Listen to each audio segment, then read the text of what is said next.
Baiju, shall I start the screen?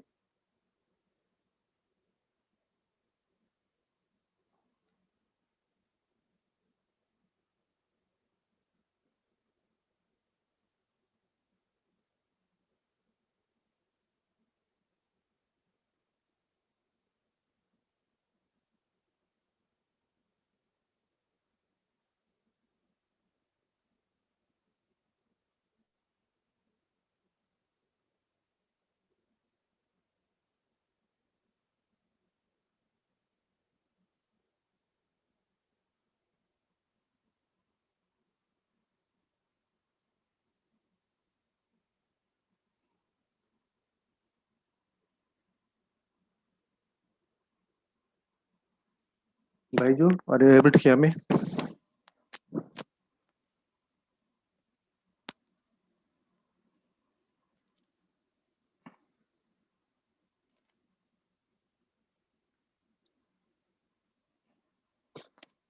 Baiju?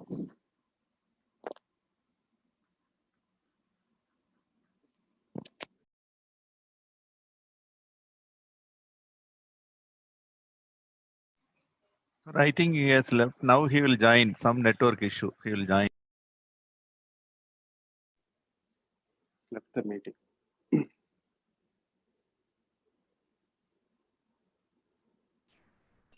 Sir, you call him, sir, and ask him to join through mobile, and you can present, sir, Sudan, sir. Yeah, it's not. Now for Baiju sir, now you can join again. So I've been trying to get unmuted, so I was not able to talk also. Sorry. Now trouble, okay. I think now it is audible. Yes, Yeah. sir. Yes. Yeah. Gone. Shall I present or you can present, Baiju? Sudan, you can please the slide. Okay.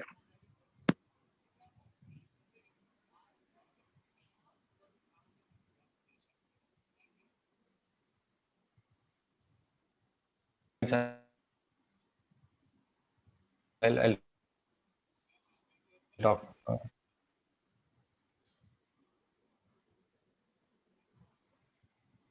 Yeah, you will go ahead. That will be easy. No.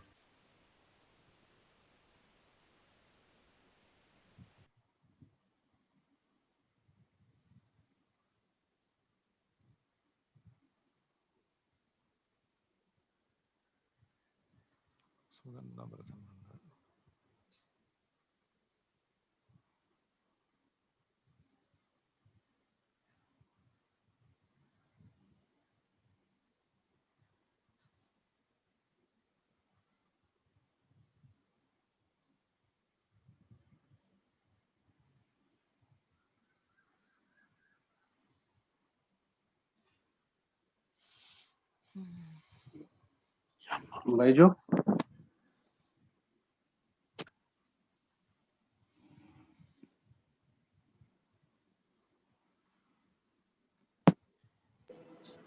Sudan, sir, you click the enable editing, then only you can go for the full screen. First, you click enable editing on the top. Here, second line on the yellow line yes, below. Yeah, on the right side. Yeah, Okay, make it enable editing. Click it, sir. Yeah. Then you go for the slideshow. Go for slideshow. Top.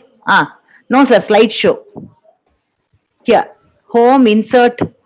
Or sir, come to the bottom where the left to the volume button. Volume increase decrease. That left side you can see a cup-like symbol.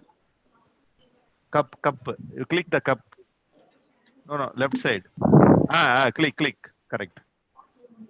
Yes. Yeah. But Baiju is not there. Baiju? Yeah, I can hear you. Yeah, you can carry on, Baiju.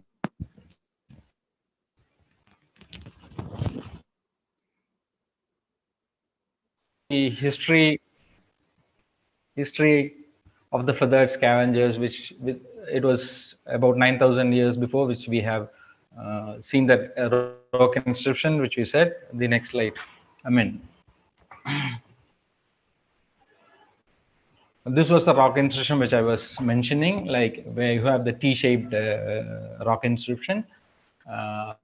The vultures there, like 2 or 3 vultures are there. You can see that, and one of the vultures has a ball in its hand. We don't know what it was, but only we can infer is that like vultures has been part of our system, of our life system, for almost 11,000 years.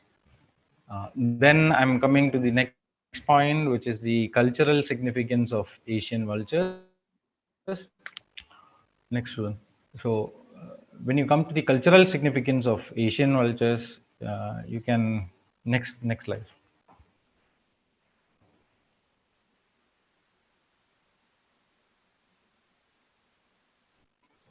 This one.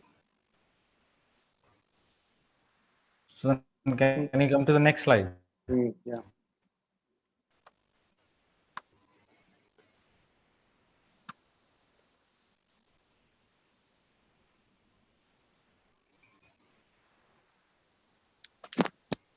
Voice is not audible.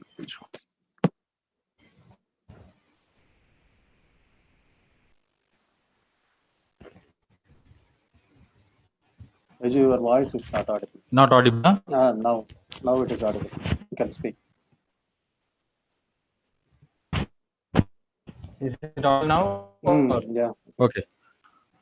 Can you come to the next slide, which is significance one? The problem which I am facing is I'm not able to see the screen which is being shared, so I don't know which I am now sharing slide is going on. Towers of Silence, Parsi.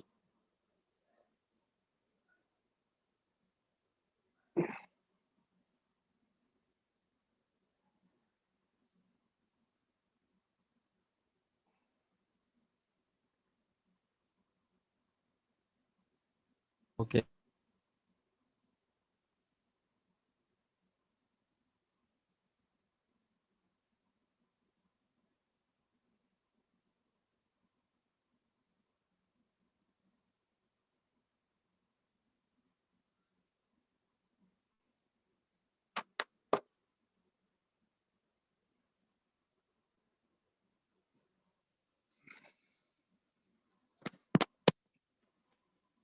You can unmute yourself, Baiju.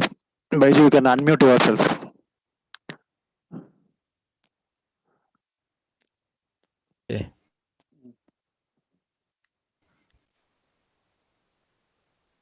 Oh.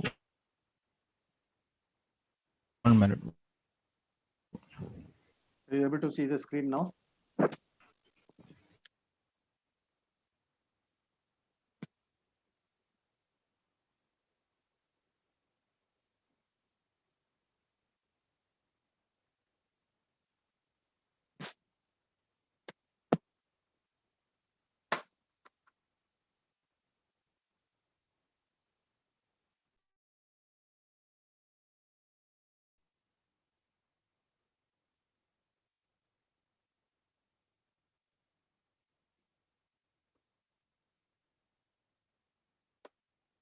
Are you able to? You can unmute yourself, Baiju.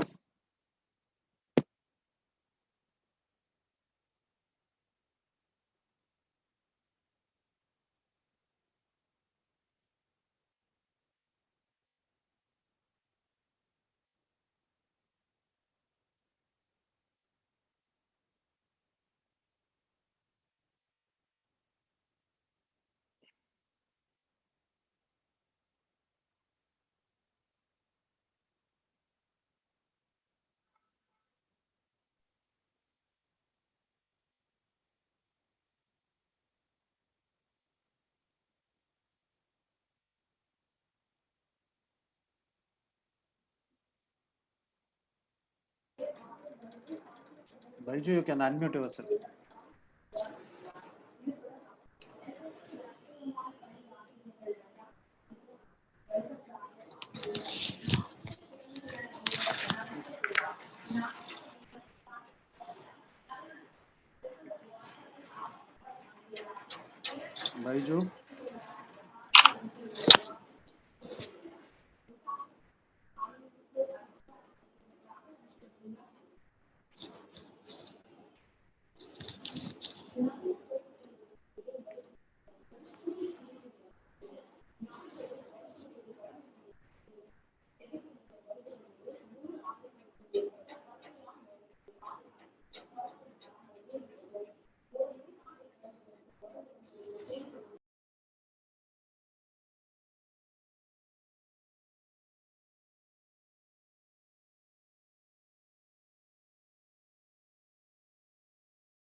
Sir Rahim sir ஏதோ நான் network issue போல இருக்கு.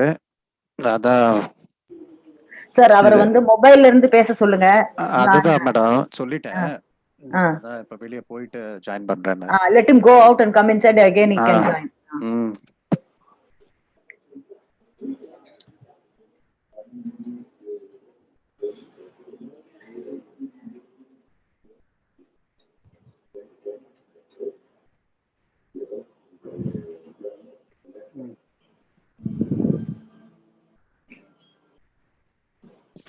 Baiju, you can unmute one of the devices and you can.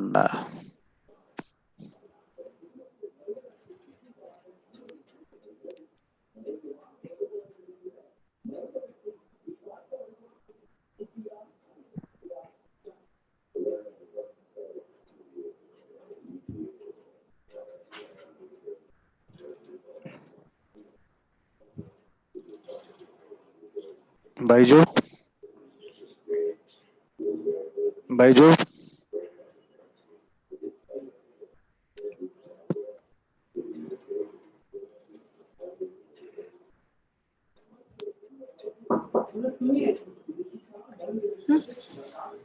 குளிக்கிறார். மா கன்னியாம்மா.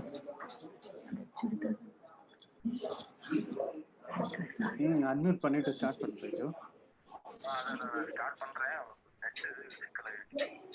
சரி. இப்ப பரவாயில்லையா?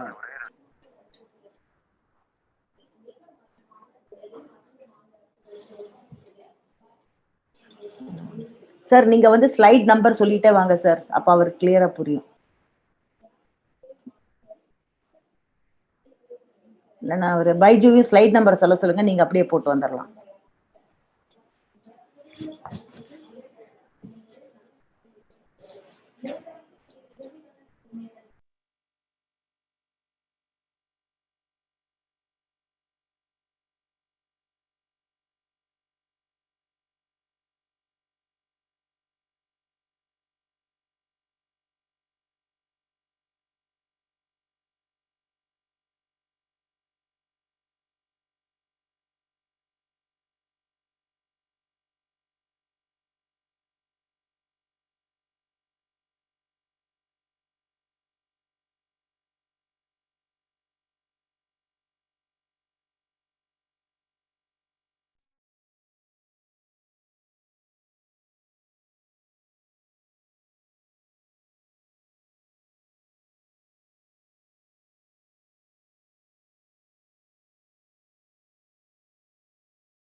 இப்ப join பண்ணிட்டார் madam. Okay sir.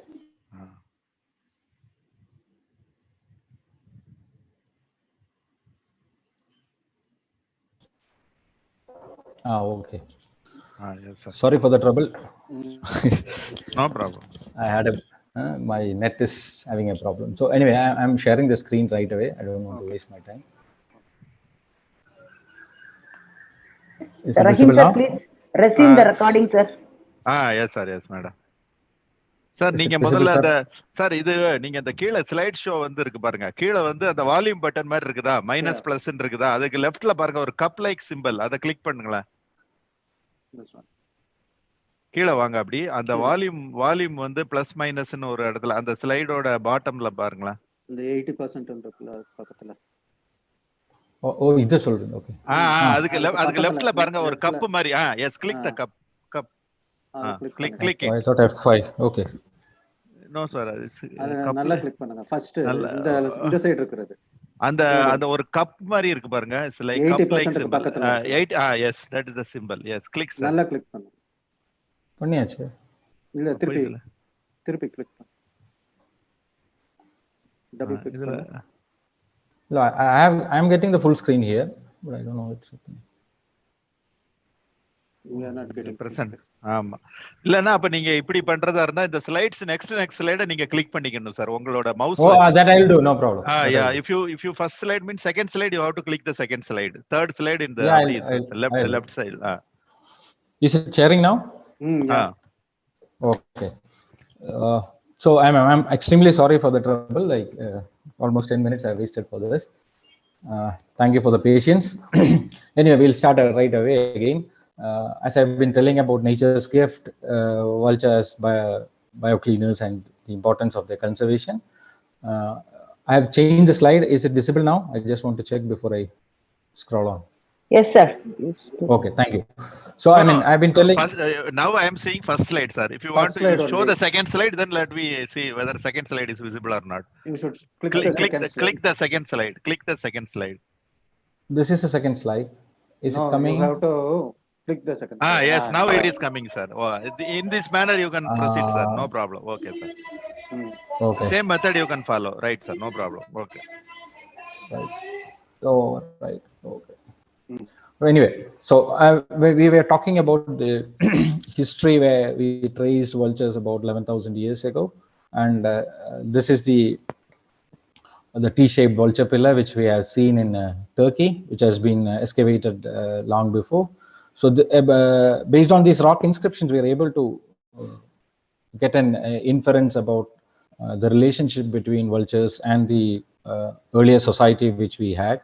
So we wanted to look at all these things when we go for a conservation on any area, because recently ethno-ornithology and ethnoecology is becoming a very big part in conservation. Like modern sciences, what you call as SEK, the scientific knowledge, as well as TEK, the traditional ecological knowledge, both are merging together in many recent research areas where people are looking at, like conservation, and now what we call as eco restoration, which is the basic theme for the next 10 years, which has been taken up by UN, and many of our countries being a signatory are following it up. So why we have to look after this earlier stages of vultures? We should also know the, as I said, the part, the ethnoecology part. Like we should also understand the cultural significance of vultures in each and every society. So when we take India as an example, because this being our country and the studies are mostly done in this area, you can see some of the pictures which shows like the earlier cultural significance in Ramayana, and of course the Parsi funerary activities, the cattle being thrown after death in the northern part of India. Then coming this is Jadayu. I think most of the people are aware of the story of Jadayu, where Sita was captured by Ravana. Jadayu fought with Ravana, then Raman came and seen it.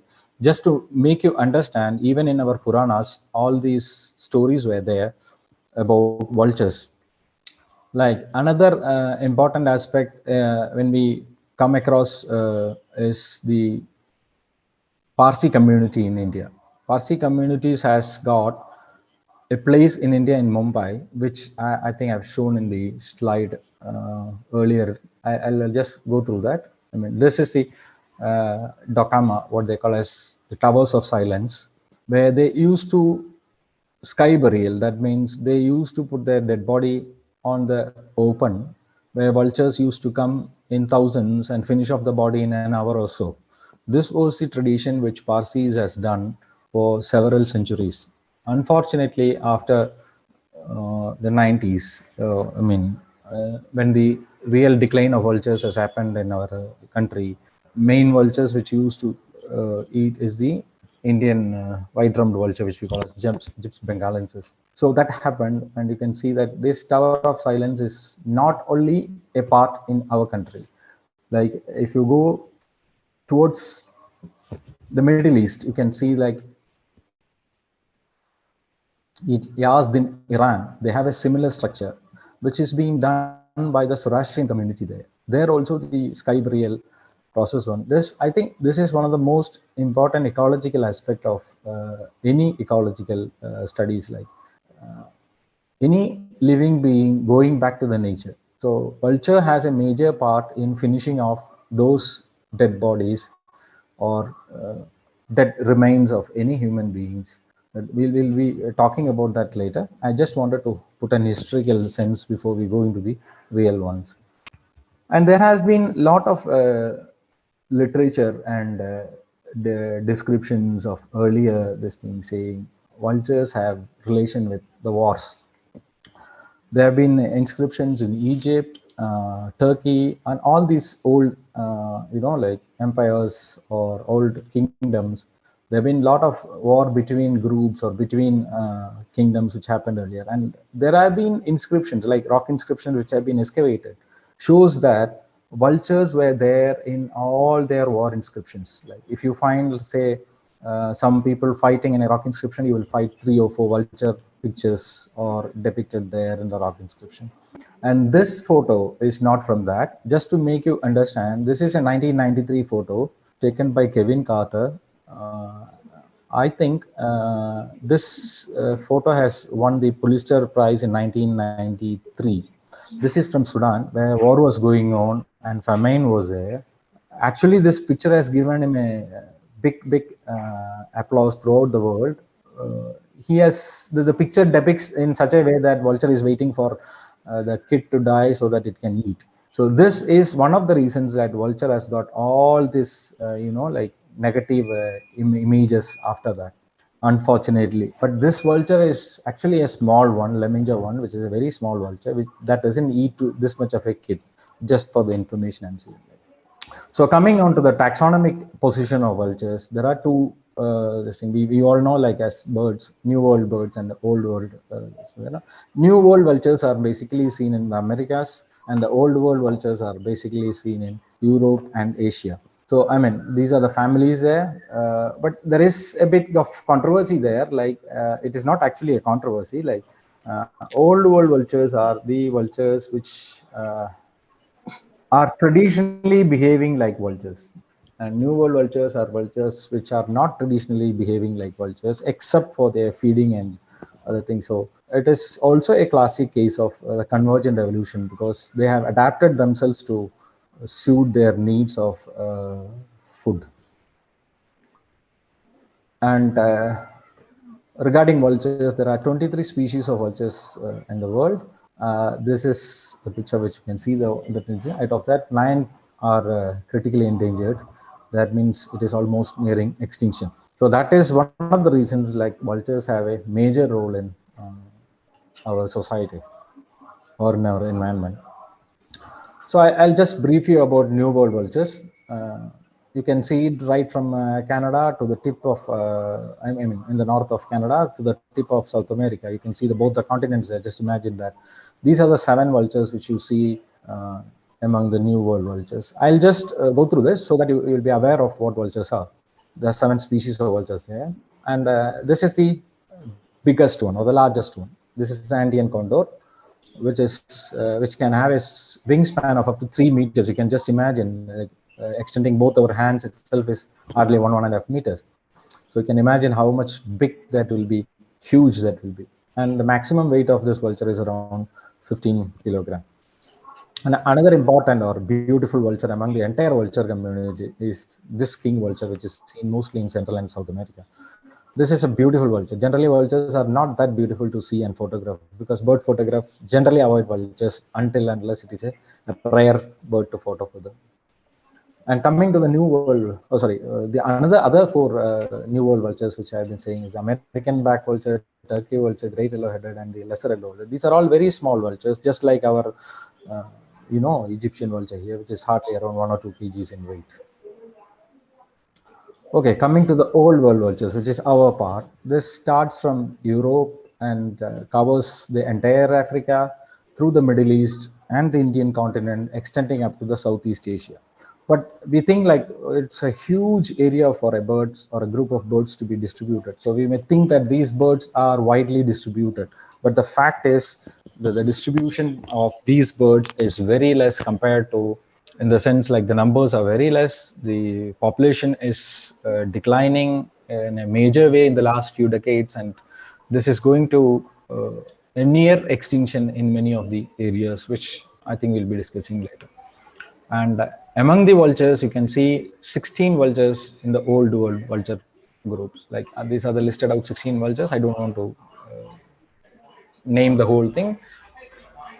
Okay, among the interesting facts of the old world vultures, out of the 16, almost 8 of the vultures belongs to the Gyps genus, which is basically referred as griffin families. Okay, this weighs from around 4 to 5 kgs of up to 12 kgs, which is the Himalayan griffin, which is the largest one, which is seen in many parts of northern India and Nepal and those parts of the countries. And interesting facts about old world vultures. These are bearded vultures. Bearded vultures are the vultures which has got beard. You can see that there is a small beard down the beak there. These vultures has an interesting day. They take large bones and they fly over the mountains, they drop it, they break the bones, then they eat it. The interesting thing is the bones become the primary component of their diet. They get, fat from the marrows and protein from the bone tissues. This is one of the vulture videos which have been widely circulated among the WhatsApp team for the last 1 or 2 years, saying that vultures drop the big bones from the mountain ranges. And why we should be aware of this. Before that, I just wanted to tell the sizes also. Like when we compare that Andean condor and say Himalayan griffin, they mostly prefer the mountainous regions. One of the reasons is vultures find it very difficult to take off after their meal when they are on a plains. So the drifting of air on the mountainous ranges helps them to fly using less energy, soar using less energy to find their food. So this is an adaptation they had over a period of time compared to the other raptors, which are very good in hunting their food. So why we should be aware about vultures? As I said, from the 90s, there have been a massive decline or drastic decline of vultures happening throughout Asia and many of other continents. And the Asian, decline or catastrophic Asian loss of vultures has been basically due to the diclofenac, which is a non-steroidal anti-inflammatory drug. So that has been administered to the cattle there. As I said, the north part of India and many other countries nearby us. I'm telling you basically the South Asian countries. This has been a practice of the mostly Hindu-dominated community who doesn't eat beef or cattle. They used to throw the cattle open for people to, for vultures to feed. And what happened is, like, vultures, after feeding it, the cattle being administered this medicine as a for the cattle, it has made vultures sick, and they eventually started dying. So this is the reason, like, we are not finding vultures, which has been there in the cities, in the shrublands, in the small forest areas. Now we are finding it very difficult to find vultures. For example, I'll tell you, there have been vulture records in Madurai, in Nagarkovil. I'm telling you about Tamil Nadu. Even in Tanjavur in early periods, like earlier BNHS small report says that they have recorded vultures in all these areas. Unfortunately, we won't find any of this vulture population now, except in the Nilgiris these days in Tamil Nadu. It's a similar case in many parts of northern India also. And another important thing which we found is, like, the decline in population is from millions of vultures to thousands of vultures. Like you were having around, say, 10-15 lakhs of population of vultures in India. It is hardly around less than, say, or 60-70,000 vultures altogether. I'm saying the entire species together. And south of India, it was around 10,000, roughly around 10,000 in the Nilgiri Biosphere Reserve. It has come down to less than few hundreds now. And the change in human behavior, that is one of the major reasons which has happened, and it also has led to the forest degradation.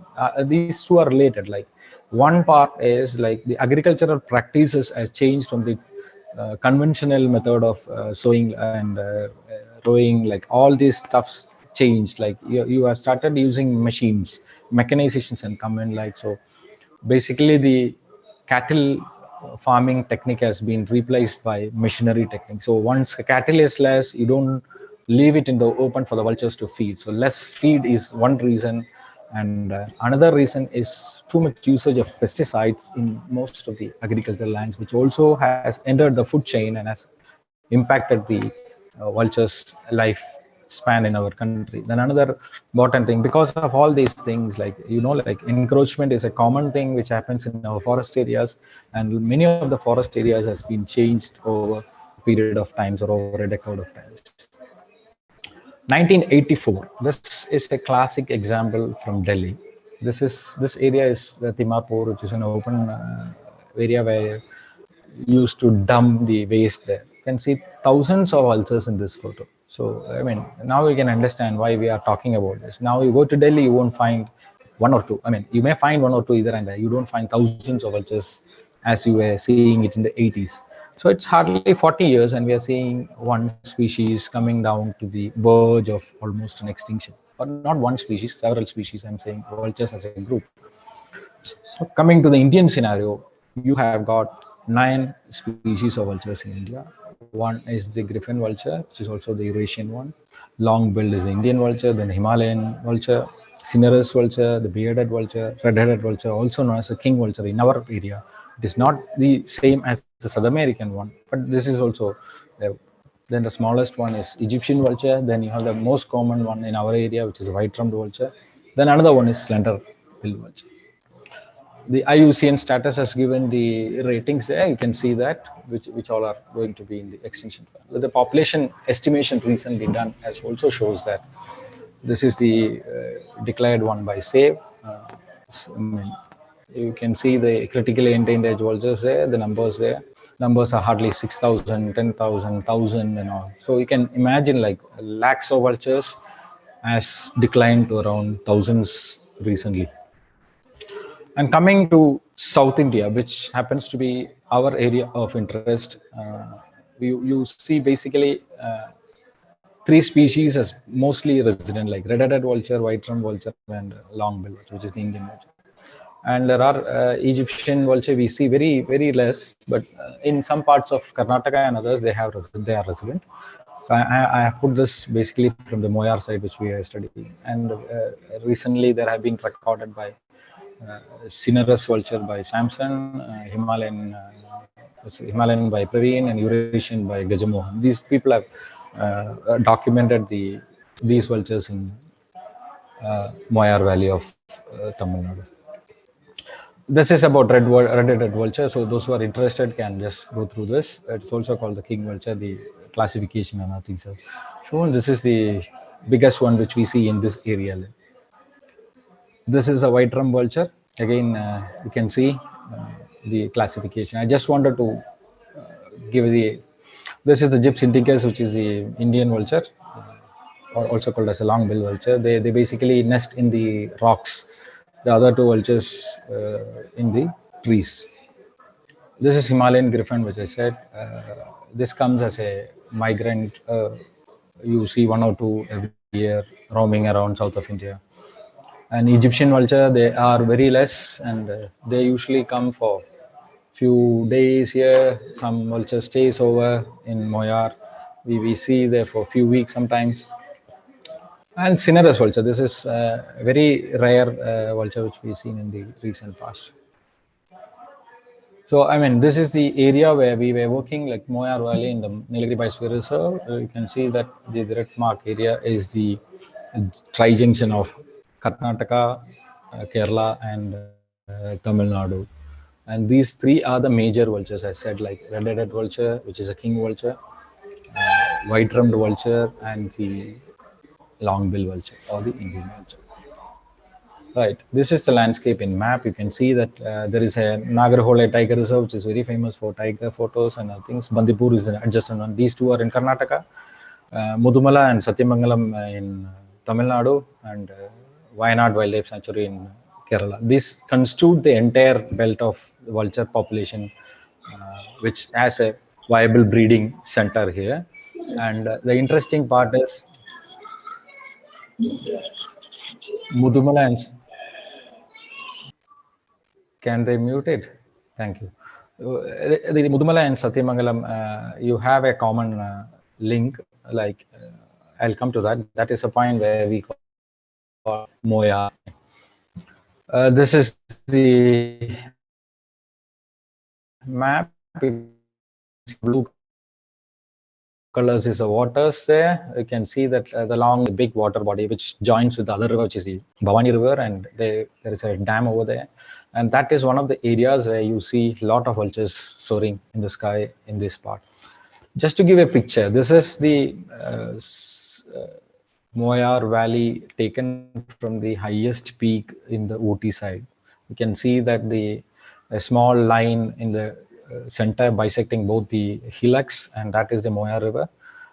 These are peaks around there. In some of the peaks, we see the Indian vulture nest, and all this land is almost like a hammock, like like people can say, like it is just like your waves, like ups and downs of the waves, crest and so. This is basically the entire area, and from down you can see the center you have and this center area you have a lot of trees, and those are the interest for us. I'll come to that later. And the other area is mostly like scrub jungles, typical tiger terrain. You can see these are the areas of our work. Like it extends. I'll go to that in detail. Like the Moyar Valley, which I said, is almost 50 square kilometer of area there, and that extends right. There are a lot of plateaus where you start from the Nilgiri slopes and ends towards the Bhavansagar Dam. In between, you will have a very big gorge going on, and the river, the entire river of Moyar, takes a path of the forest and the gorge there. So a lot of what you call as nallas or small streams join into this river, and all these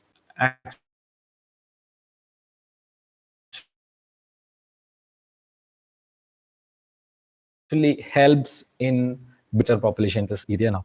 Then this was partly have around, as I said, hundreds. So the Moya River is around 20 kilometer length.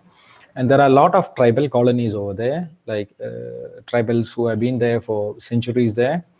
And this Satyamangalam Tiger Reserve is around 1,400 square kilometer, and MTR, the Mudumala Tiger Reserve, is around 588 square kilometers area.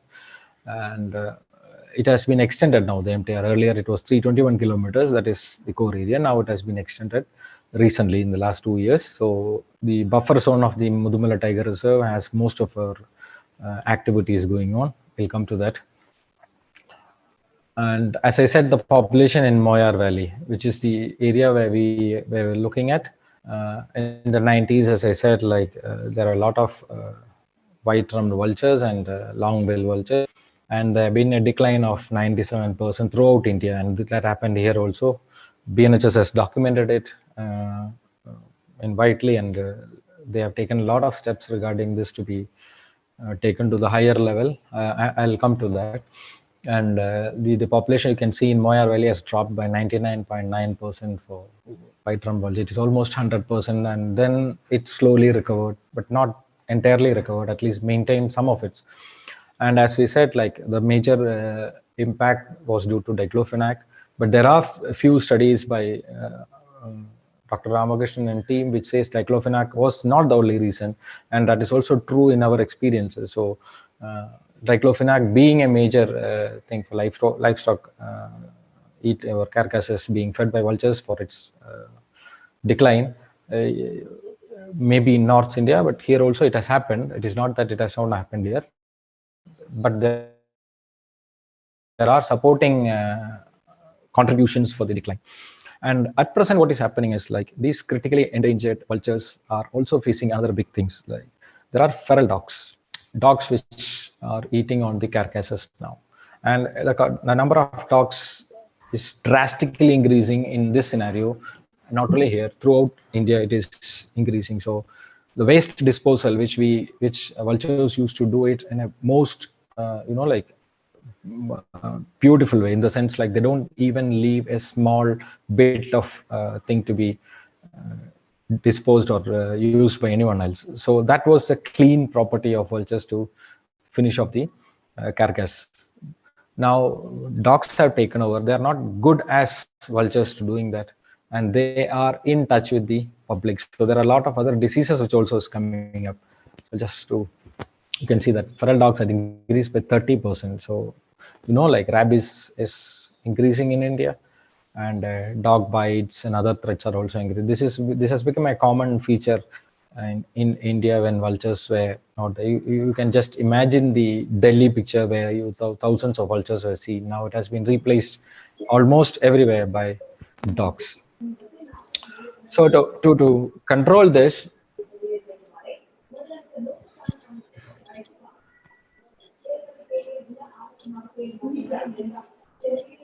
can someone mute that?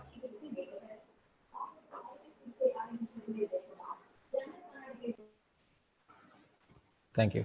So, I mean, some priorities were fixed up after the decline, were identified in the 90s. The priorities by SAVE, which is the organization which works on vultures in South Asia, in 2004 and 6, like basically to remove the diclofenac from the veterinary use, and to find or identify the alternative drugs for that, and also to have a legislation for banning these drugs which were not good for vultures, and to have a awareness campaign to implement this throughout India by having stakeholders in different states, including researchers, NGOs, and people in government, including the department who have been working.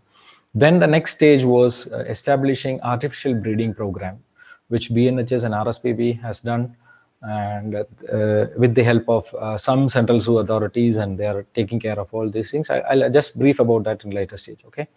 And all this breeding was done to save this particular species of vultures in different areas related to, or rather saving that from almost an extinction in our part of the country. And these are the drugs. I've given us 3 lists. One is the good one, which is meloxicam. That is the drug which can be used in cattle, which will not have any impact on vulture.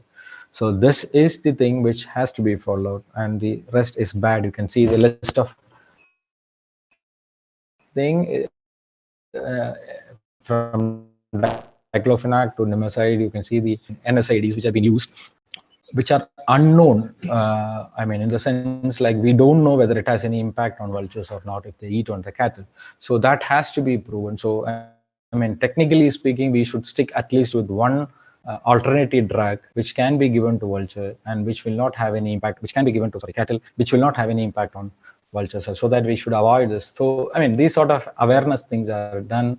Researchers are doing a lot of work on this in many parts of the country and as well as outside our country.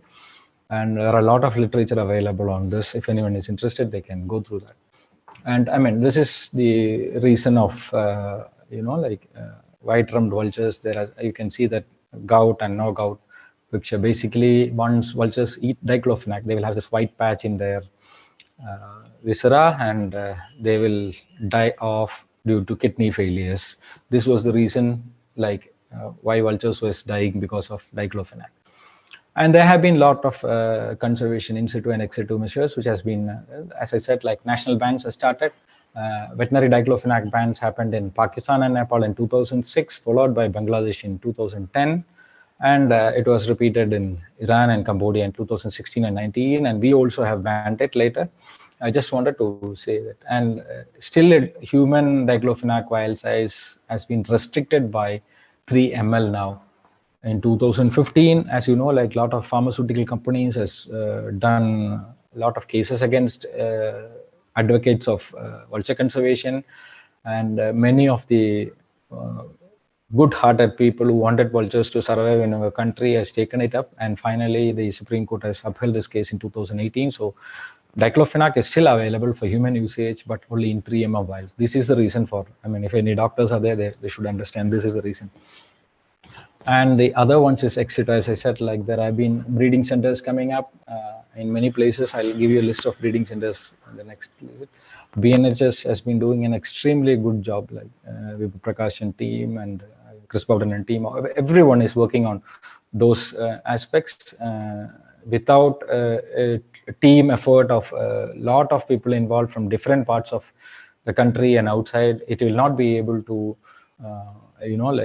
save this species from leading to extinction. And these are the locations of vulture conservation breeding centers in India. And of course, I'm just putting the South Asian picture just because we wanted to understand, like in Nepal and Pakistan, also they just come to our place, because for them it is hardly 10 or 15 kilometers, just they'll come to. In India, Pinjore was the first one in Haryana, and you can see in Rani in Assam and other places in West Bengal, and Ranchi, Orissa and Gujarat, followed by Bhopal and now in Hyderabad. So, these are the things. I'll come to the latest one which has been doing it. Some of these are maintained by BNHS, some are maintained by the Central Zoo Authority. Just for information, I'm just sharing this. And there have been a lot of like interaction among the vulture people who have been working on vultures to create an artificial safe zones in the vulture breeding areas, just in the sense like roughly around 40 to 50 kilometers from the breeding area. To an extent of 250 kilometers is the aim, like in the sense that is the area a vulture can soar and move around. So basically to save that place from not selling all these bad drugs which I have listed, and to shift on to the best drug, meloxicam. So this was the thing which was done, and there have been a lot of activities with the drug controllers, animal husbandry department, and the state officials, veterinary colleges, farmers, NGOs, and basically people who have been working on the field, like other than researchers and people associated with vulture conservation. I'm just saying these are the things. And in many areas, some of the works has been done, and this NACID surveys, what we call as the survey of availability of these drugs, whether in these areas were checked. All these surveys were done by, covered surveys, like surveys which doesn't have a public face. And one of the surveys, I'm just quoting an example from Manikandan, who has been doing it for the last 2-3 years in Nilgiris. He has done surveys in 107 medical shops in Nilgiri districts. Nilgiri is the place, is part of Nile biosphere. So you can see like only few 86% were aware about the diclofenac availability, and 14% was. He has done surveys in 107 medical shops, and of the 107, 88 shops sold this human drugs, and 19 shops sold both human and veterinary drugs. So all these works has been done by people there, and once this come out in the next meeting, we will be able to analyze this thing, and we'll be able to check on these shops and further do more activities so that we can control the spread of this usage of diclofenac, and the ban could be effectively done. This is the survey's result only, how much is having an impact on vulture. This is basically a knowledge base from the people who are selling the drug, just to check whether they are aware of selling it, or whether they are just selling it for the sake of selling.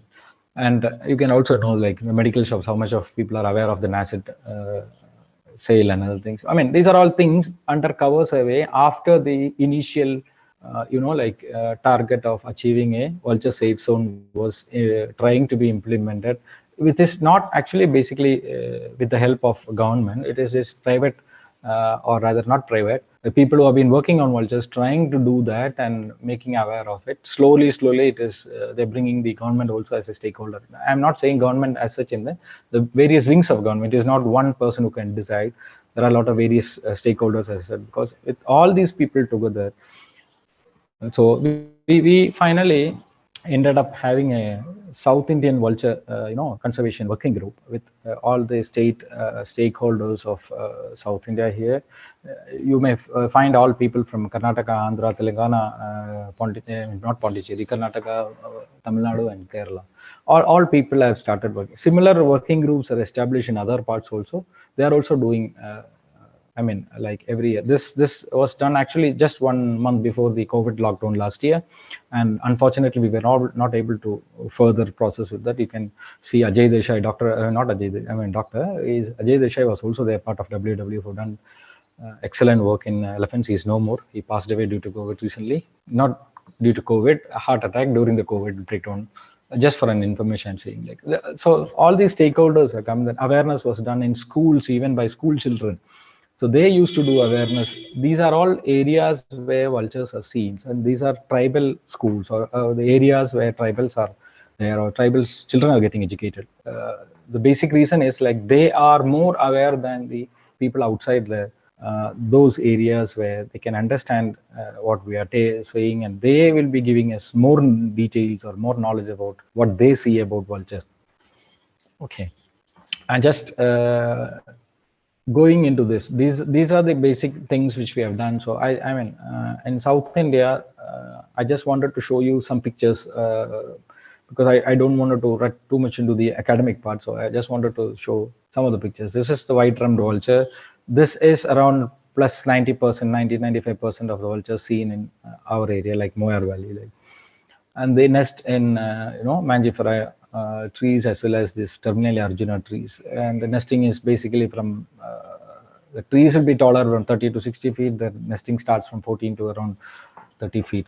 It varies based on the height and the like anthropogenic pressures, all these things. These are well documented here by, as I said, many people who have been working in this landscape. These are the Terminalia arjuna trees. You can see the vultures on the top of it. These are all white-rummed vultures. And they also roost in some other trees just like this. So I just wanted to show you some pictures like how these are seen in the wild. And this is a nest. You can see that the green thing here is the nest. That is a new nest. You can see that green patches over there. So that green patches is an indication that nest is new. The breeding season is to start now. So these are all things which we find when we go to the field. You can also see that their nest is almost a meter wide or diameter, or you can say wide, like, and it has to carry the weight of the vulture and the juvenile which comes out, and almost 2-3 months it will be using it. And all these nests are made almost on the triangular junctions of the tree. And this is you can see there is a vulture sitting there, the nest there, bottom there, and you can see an egg inside the nest from this photo. There is an egg inside which is lightish yellowish color there. You can see that. And sometimes these trees becomes like this, like all these tree leaves will be gone for the reason like vultures has, like acidic stomach. They digest all their food. I'll show you some more pictures later. So once they start sitting here and they excrete, the acid content of their excreta slowly kills the trees in most of the parts. And in most of the cases, these trees regenerate also. So, I mean, in an overall picture, just not a close-up shot, you can see the landscape there. So vultures sit from here, they'll see the nest down there. They can see when they have any other predator is coming, any other raptor is coming to pick it up, pick their nest or the juvenile ones. And this area, when we talk about vultures, we should also be aware that we are doing this work in a tiger reserve, not like northern part of India where you don't see much of vultures except in the central part of India. Like you have tigers there. So we had some, I think in 2016, we met 4 tigers together when we were working for a survey there in early morning at 7 o'clock. That is one of the rare experiences. You find 4 tigers walking in front of us. So you can imagine how our heart has pumped because of that. And I think many people who have been working in the wildlife knows this. Like they are all experienced something from tiger or elephant for sure. So tiger is one big predator species in this area, and another big species which you find in the same area is elephant. So you will be looking up the tree for all these nesting purpose or the movement, juveniles. You'll be studying, looking at the top. You don't know what will be coming on the floor, on the ground. Like it may be a tiger, it may be an elephant.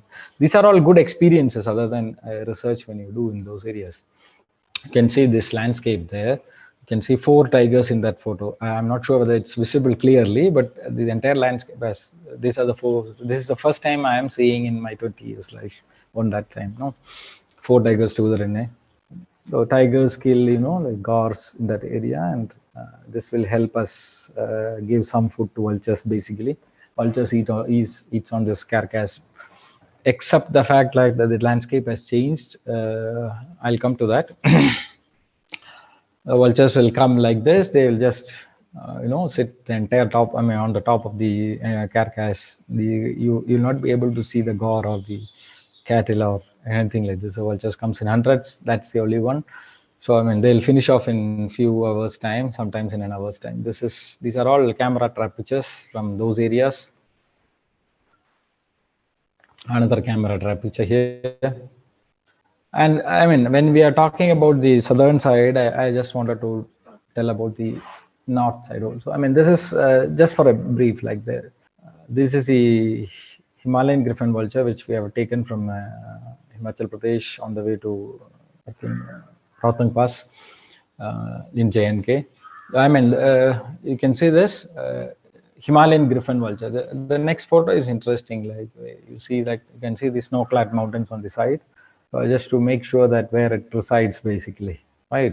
And they also feed like this, in the sense like they have the cattle. You can see like there are a lot of vultures, and it is not that all the carcasses are only eaten by vultures. There are competitions. Just to mention that there are competitions from earlier. It was hyena. Hyena is no more seen. I mean, not no more, not commonly seen in our landscape these days. And also wild dogs, then sometimes, you know, even crows and kites, they also eat on this, but they are not big competitors compared to wild dogs. And so, I mean, these are all, it's not an easy job for them to survive, because they only survive on the dead organism, or I mean, animal to eat. I just wanted to share a small experience which we had in our last maybe 5 years time. This was an elephant when we were doing some field work inside. This is one of the small tributaries of the river Moyar. And when we were passing through this area, we could hear some small growl type of sound from an elephant.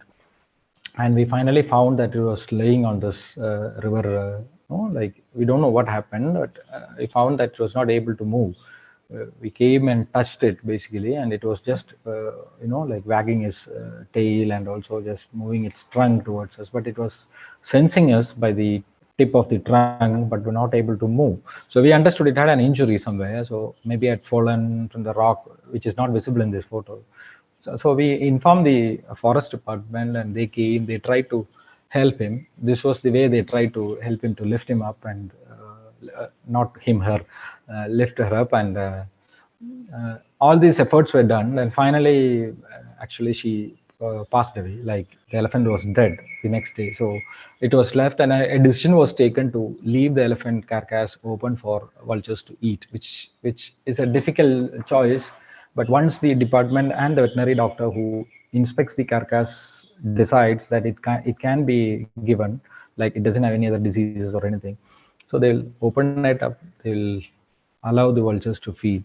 So after a month, we went to the same place. We saw there was nothing left out, only the skeletal remains of the elephant in that area. So these things, you can see the river has been seen, and you can also see that white patches over there. Like these are the white patches where vultures acid, remains has been given in the excreta. So all the droppings of vultures have this acid content, which is so visibly present on the rocks also on the sides which they go and sit. This is the you can see the droppings on the vultures. So I mean, these are one of the indicators when we go to the field to find vultures, like where are they, whether they are there in that area or not. All these things are small observational indicators, which I think most of the field people will know. And there are also good feed from spotted deer, sambar deer. This is one of the photos from Bandipur, which is a spotted deer. You can see like the red-headed vulture is enjoying it or almost finished it. So I mean, these are things which you find in the field when you go there. Okay, coming back to the role of tribals, which I said, like ornithology and ethnobiology has a major role. There are a lot of tribal villages in the Moyar Valley, which we have been observing for, and we call it as pattis. Okay, other than the villages, there are pattis. Pattis are cattle pens, and these cattle pens were more than 300 was given by the tribals there, like in the records. And all these cattle pens housed more than hundreds of cattle in the early period. I'm saying about the 1960s, 70s, and all these things. And at that time, interestingly, the landscape was more of grassland. So the possibility of vulture locating the carcass was much easier on those times, and it has replaced after the like unscientific decision by the department to stop having cattle pens there. The availability of food of vultures also has drastically reduced, because no cattle was killed by tiger or no dead cattle was left in the open those times. I'm telling the thousands of numbers. There are few now. It is not as good as food as the previous time, I mean, or previous years. And again, one more important thing which we found is like all those times these cattle pens served to be a area where vultures used to roam around and see, along with the elephant migration path. These are being told by the villagers, but there is no scientific evidence to say that the elephant migratory path are followed by vultures. But I think it's a good area someone can work on. I mean, these are all areas where the tribal wisdom or the ancient, what we call as the ancient men, I don't call them as ancient men, they are more scientific than us in many areas. So, I mean, you will come across many of these things when you go and visit all these. I mean, there are areas where in temple festivals, vultures used to visit every year on that particular day. I'll show you another slide of that. And there have been local names for vultures. And there are some interesting names of vultures. I'll just say one or two. I didn't write it properly. One is Path. Path is a name which is used by the Toda community in Ooty or Nilgiris. Path, they call it as the white drummed vulture.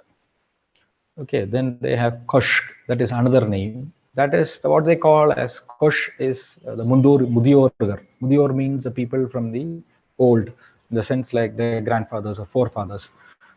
Once the Egyptian vulture comes to see them, I'm not coming to the conclusion of an Egyptian vulture. They say the vulture like a crow. I mean, basically it is an Egyptian vulture, just dance and come. So once it comes to us or to the villagers, they think their forefathers has come to visit them. So they pray, they seek blessings from them. And all these things were part of the culture, which at present you don't have much of vultures to do all these things. So coming to the temple festival part, you can see that there is a priest which is giving some food to the Egyptian vultures there. This is, I think it's in Tirukarangundram, is that area where you see this. This is not in our area. It is near the area of Chennai, Chengalpattu district. So I mean, this was the link humans had with vulture earlier, but unfortunately vultures are not seen here. Like even in temple festivals, they are not visiting these days. And another major problem which the vultures face is poisoning, other than diclofenac. This is the reason which I said. There are reports done by Ramakrishnan, Samson, and others who said in Nilgiris, most of the studies are not only the diclofenac one. This is one of the reasons. This is a recent example from Assam, which has killed 37 vultures by poisoning cattle carcass. This is basically not to kill vultures they are doing. They're trying to kill the carnivore, the tiger or leopard, which has killed their cattle, because the compensation from the department takes a lot of time. You know, like it's a lengthy process. So it is very difficult for the people who are living in the forest to get the compensation for their cattle to be, I mean, for compensation for the cattle kill. So what they do is, on a retaliatory basis, or what you call as a revenge killing, they will poison the carcass, where the actually the tiger will also come and eat. And along with that, unfortunately, hundreds of vultures will come and they will also die. I mean, this is a common thing which is happening everywhere. So people has to understand the value of scavenging of vultures to prevent from this. So coming to the last part, I mean, what is the present scenario? We are facing almost an extinction of around 6 critically endangered voices, and that's what people have been working on this, like hardly below 1,000 numbers. Why I say this nearing extinction is any 1 or 2 elephant deaths, if the like it is a poisoned one, if the number of vultures which comes and eats on that carcasses, if it is going to die by poison, that the entire population is wiped away. So one of the major reasons. Then another reason which I don't wanted to write here, but I wanted to tell, is 3 E's, A, B, C, D, E. one is which helps or which aids in extinction. That's what I call. And this has been done by Sally Walker. I don't know how many of you are aware of Sally Walker, the Sue Sally Walker. So she came up with this like 3 E's which leads to extinction. One is the elitist attitude of people who are working there. One is the ego of people who are involved into there.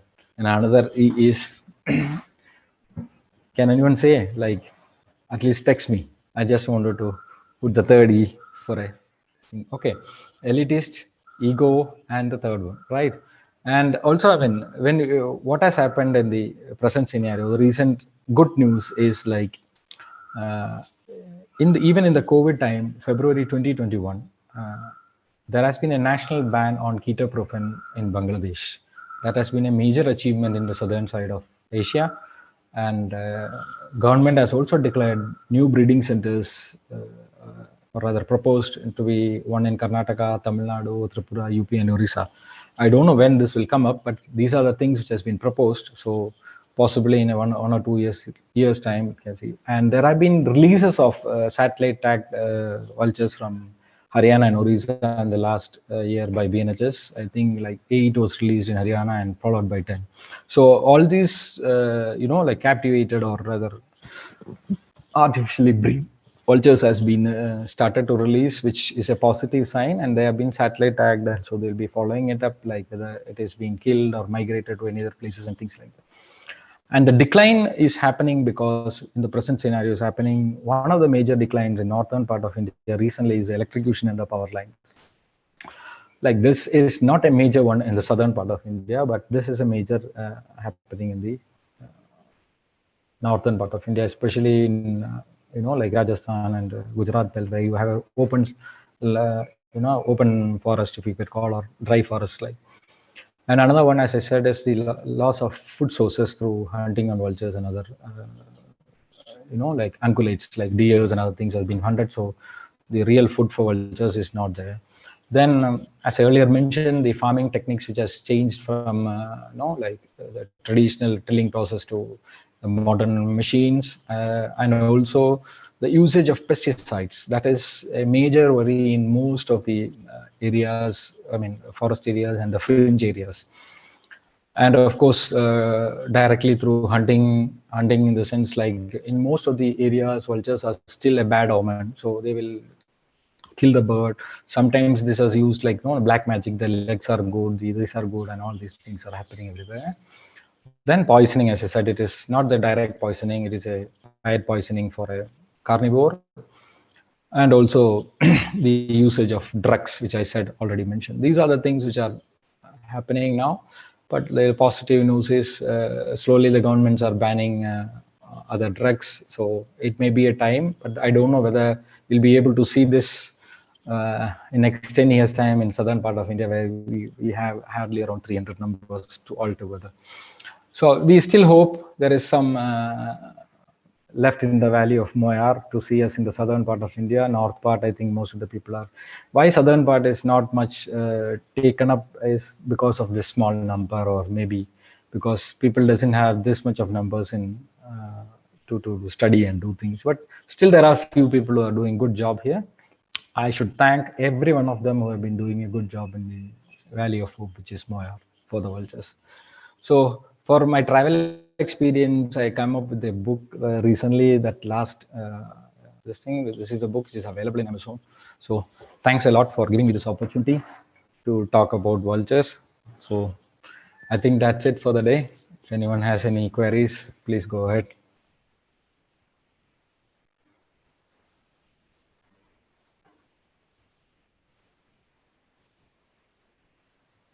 So you can use the raise hand option.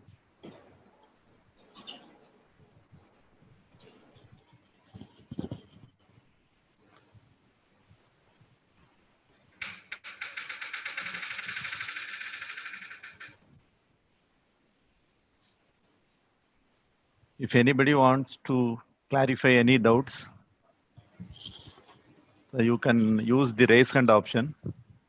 And we will ask you to unmute. You can unmute yourself and ask the doubts.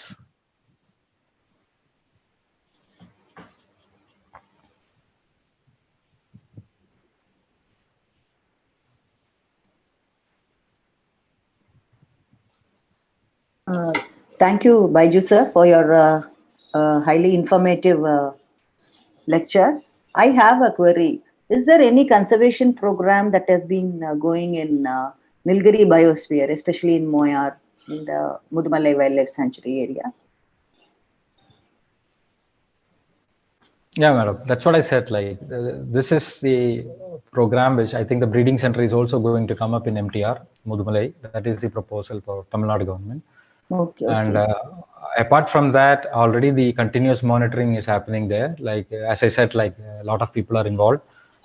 It's going on regularly. Every year we have surveys, breeding time survey and non-breeding time survey.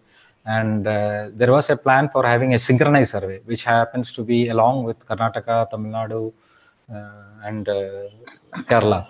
But unfortunately, it didn't happen for the last 2 years because of COVID problems and funding issues. I hopefully next year we'll be doing that so that we'll have a good picture of this. But we have established a South Indian vulture working group, as I said.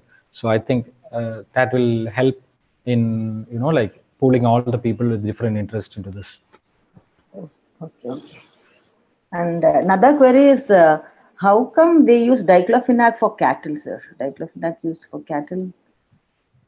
Yeah, it's an anti-inflammatory drug, so it is generally used for cattle throughout the world.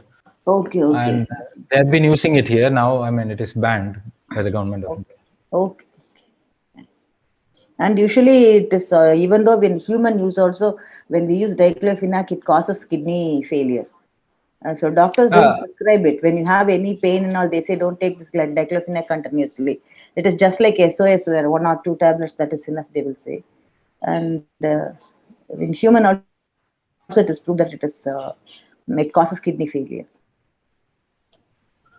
Yes, madam. There are alternative drugs, no? Like it has been suggested now. I think most of people are going with that also now.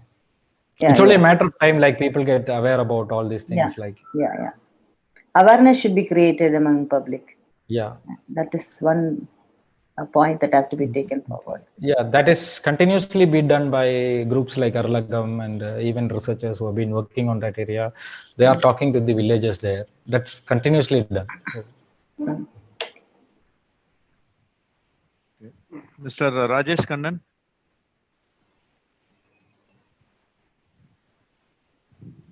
You can speak now. இப்போ என்ன டவுட்னா இப்போ டிசீஸ்டான இதாக இருந்தால் கூட இது control பண்ண.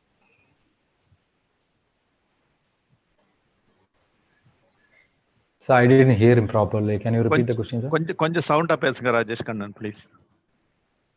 Little loud. Vultures வந்து இந்த மாதிரி இந்த டெட் கார்காசஸ் சாப்பிடுறதுனால டிசீஸ் வந்து பரவாம தடுக்குமா சார், இந்த மைக்ரோப்ஸ் அதெல்லாம் control? Yeah, that's what I said. Like it prevents diseases from spreading. One reason is like once you finish off the carcass will be empty. It will only have that skin and these bones there. So what happens is the entire flesh area is removed. Vultures basically, I mean, I'll just come to the biology of eating. So what I'll call as an ethic during dining. Okay, vultures are basically seen in communal flocks, like they are in groups. It is not one vulture. So there are, like red-headed vulture, white-drummed vulture, and Egyptian vulture. All these vultures come together to feed on the carcass. They are like piercers, peckers, and pullers. Like one vulture can pierce they start eating on the softer side, like eyes and anus to start with. Then the other set of vultures will just open it up, then pull it out. And the third or the last section, that is the peckers, which is the Egyptian type of one, which eat on the remnants of the carcass. So basically, they will finish off the entire stuff. So what happens is this happens starting, say, from the first or second day of the carcass till the 7th or 8th day, depending on the size of the carcass and the area where vultures can see it. So what happens is anthrax is the most possible disease which can spread. So anthrax spores takes 2 or 3 days to fall on the soil, and it remains in soil for 10 years and 15 to go up. So this vultures, once they eat it, this bacteria is gone forever. And again, another diseases like like even they finish on dogs and other things, so they kill the viruses in the dogs also. Since vultures has got good acidic content in their stomach, they can finish off the entire bacteria and viruses in their stomach and excrete just like solid white acidic content. It doesn't have any viruses or bacteria, so it just kills most of the things. That is the reason, like I'm saying, you can't replace vultures as natural scavengers. You can't. There is no other organism in the world which does this free of cost with such clean, like ethic. Next, Aniket. Good morning, sir. So my question is to you, that is declining in population is associated with specific species of vulture, or it is more generalized with the whole vulture community? As I just said, it is a communal, like feed. So naturally, everyone is getting declined because of diclofenac. So next is Benita. Good afternoon, sir. I was a little intrigued by your mention of electrocution of vultures. Normally, we don't get to hear birds getting electrocuted. So, could you please throw some more light on that and tell us why it's happening, and why is there a discrepancy between North and South India? Yeah, the basic thing is the change in landscape. It's a different landscape in northern part of India. In southern part of India, I'm telling about the vulture locations or the place where vultures are found. In northern India, you found most of the vultures in the, like the Himalayan sector. So that is mountainous area. Then the other sector which you find is the Rajasthan, Madhya Pradesh, and the, like Gujarat belt. Those areas are a bit lower plain lands. So it won't have big trees for vultures to compete on. So it is easy for vulture to see the carcass. And another thing is like the carcass on the northern side of India is mostly the cattle which have been thrown out by the cattle farmers or the livestock owners. In southern part of India, cattle is a very less feed compared to the northern feed. So this is the reason, like the north-south divide I've been telling. Then number two is, in northern part of India, most of the vultures migrate between those zones. In southern part, it is actually the native population, or what we call as the resident population, remains here. It doesn't migrate other than the NBR, the National Nilgiri Biosphere Reserve. Did I answer the whole part, or is there anything left?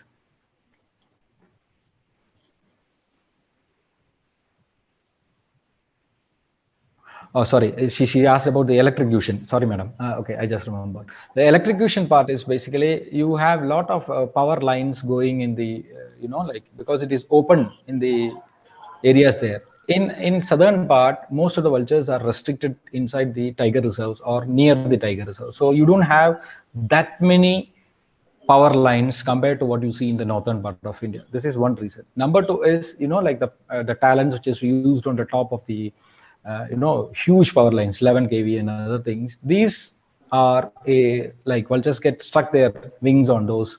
Vultures are not good, flight birds. They are basically just go along with the wind. That's what I said. Like they need less energy to just glide. They are not good hunters like the other raptors. So that is the reason, like they are getting more into those areas. Thank you, sir. Thank you very much. Mr. John.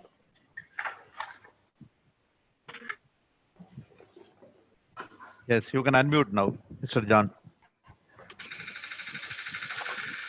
Is it okay? I am audible? Yeah. Yes. Yeah, Dr. Baiju, very good afternoon, and it was such a wonderful presentation. Myself, Dr. John from University of Rajasthan, Jaipur. I am heading the department, and I have very quick questions. Two questions.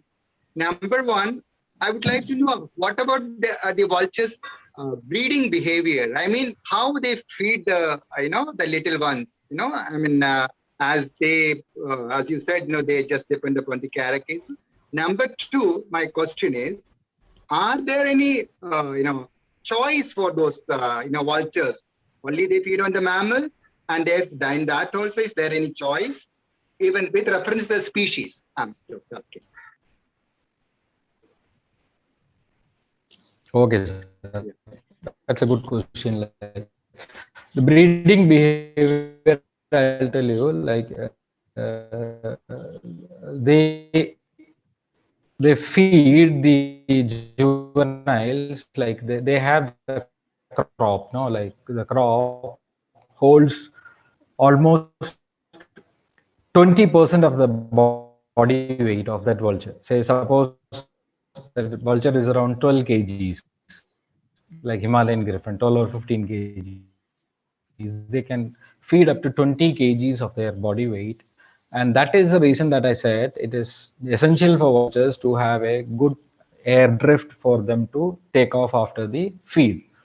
And that is why they are restricted to certain places. So once they have that food inside, they go to the nest, they regurgitate, and they give that food to the juveniles. Vultures, we may see some blood on their face, and he said that vultures are drank blood. All these stories, like we don't have anything other than mammals for to feed.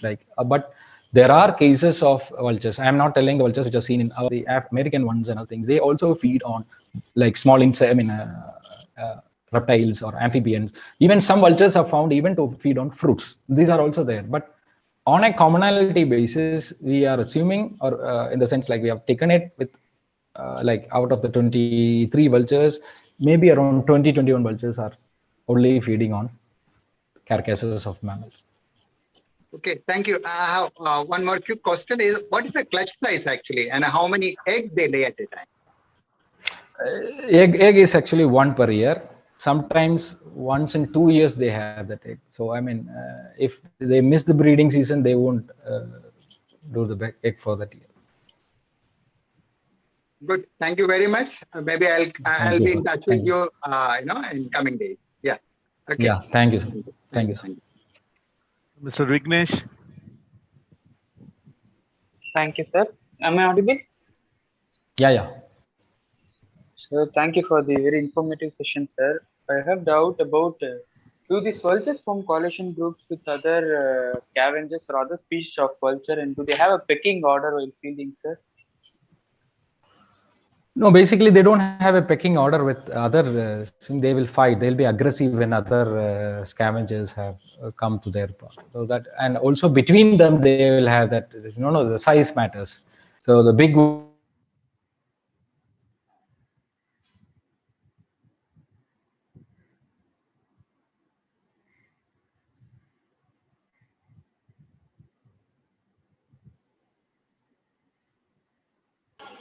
Baiju sir, you're not audible, please.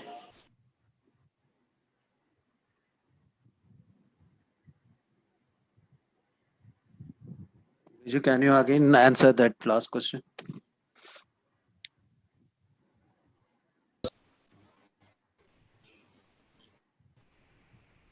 Was it yeah, your voice is not audible. Can you? I couldn't follow it up. Yeah. Is it okay now? Yeah.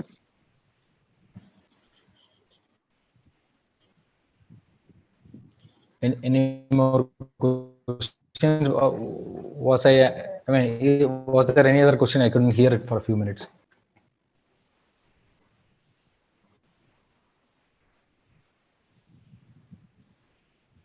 Sir, the previous question, sir, that boy Vignesh, Mr. Vignesh asked, Vignesh, can you ask the question again, please? Yeah.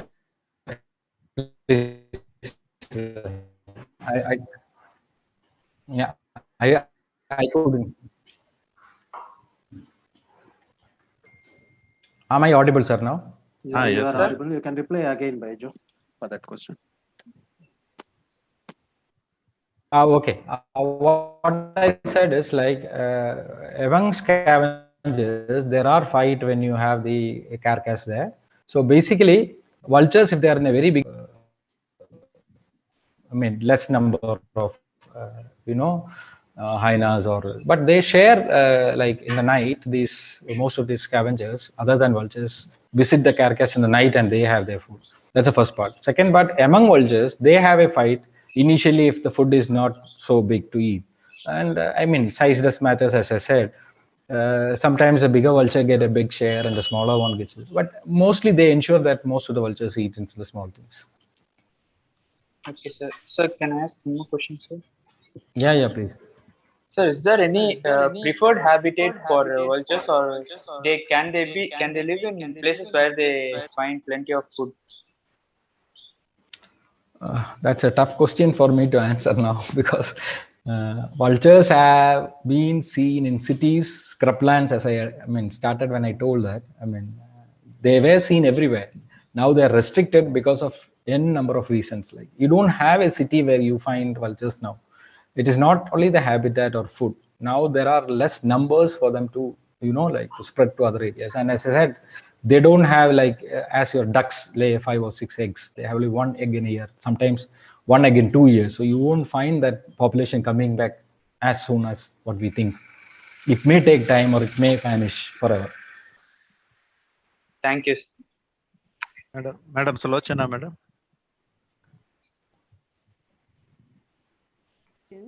My question was about the recent rare sightings. I think you just mentioned something about that in the previous answer.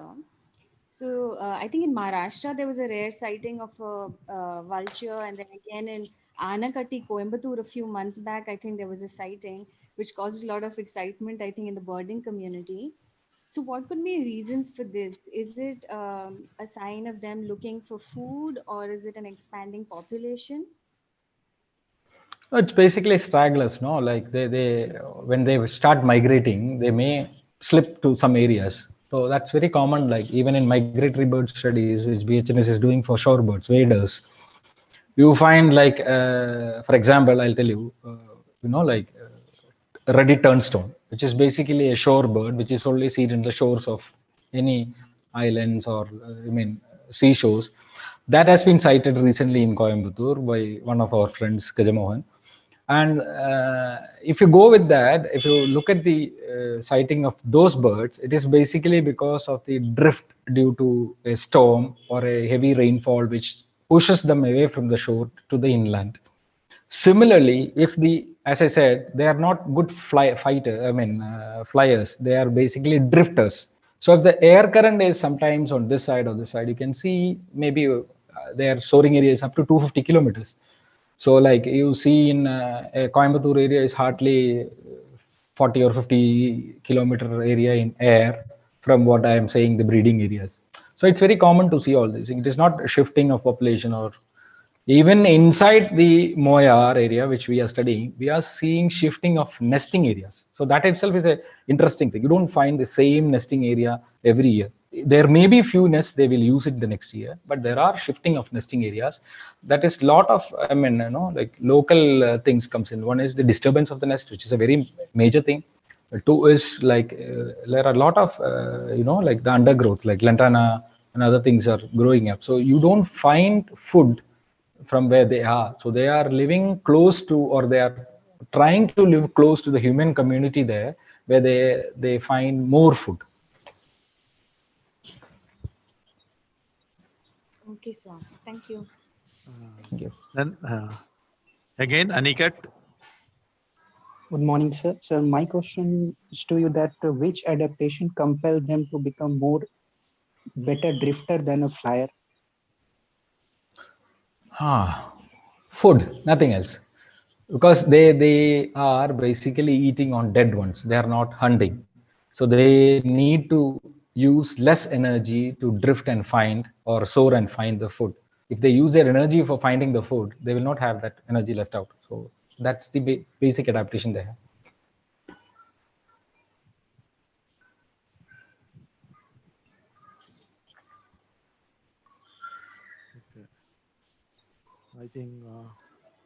I think no more questions. Even from YouTube, any questions, madam? Questions posted in Chat. chat were asked directly.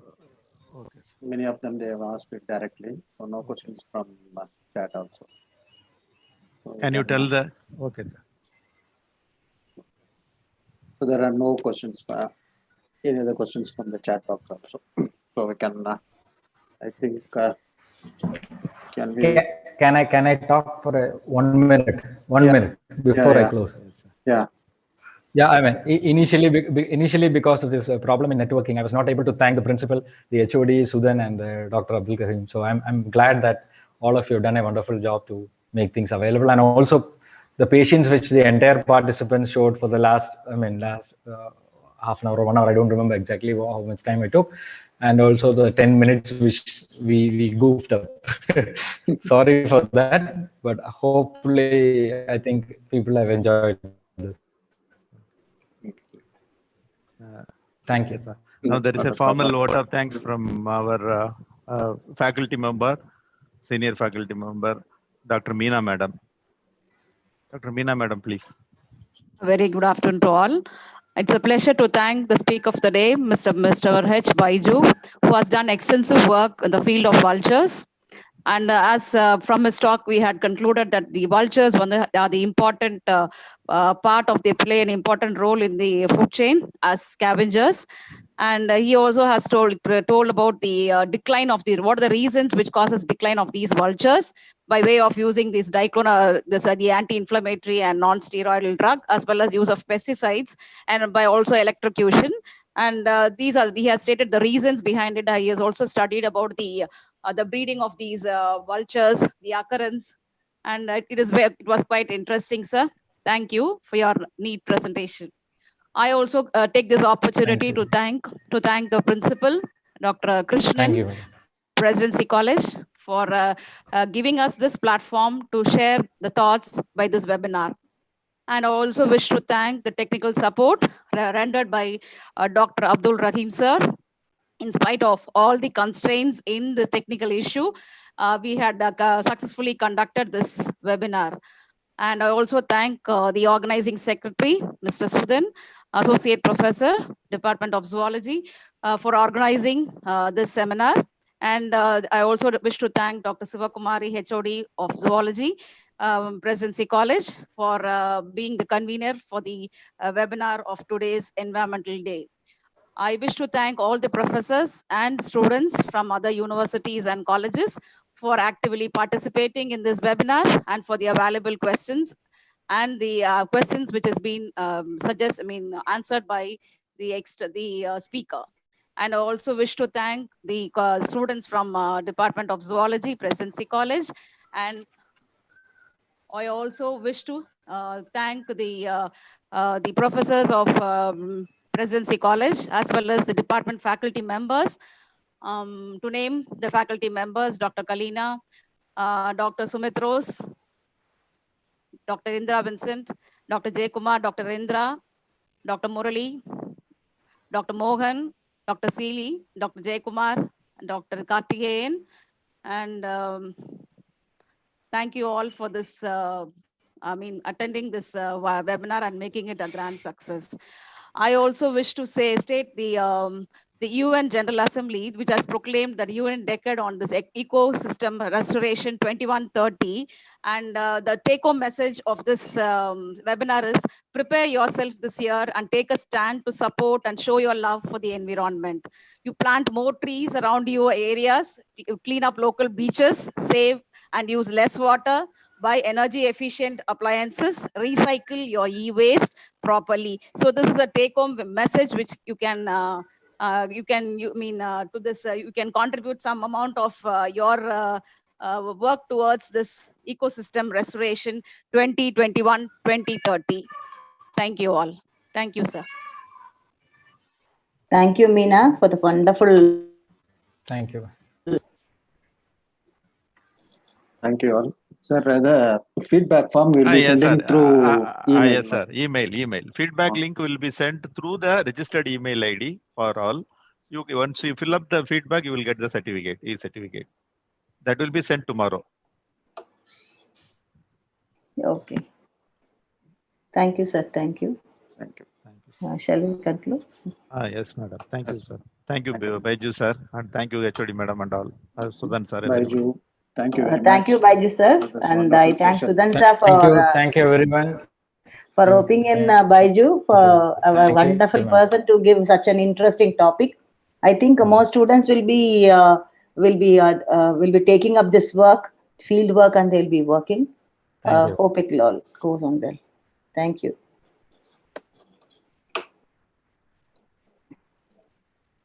Thank you.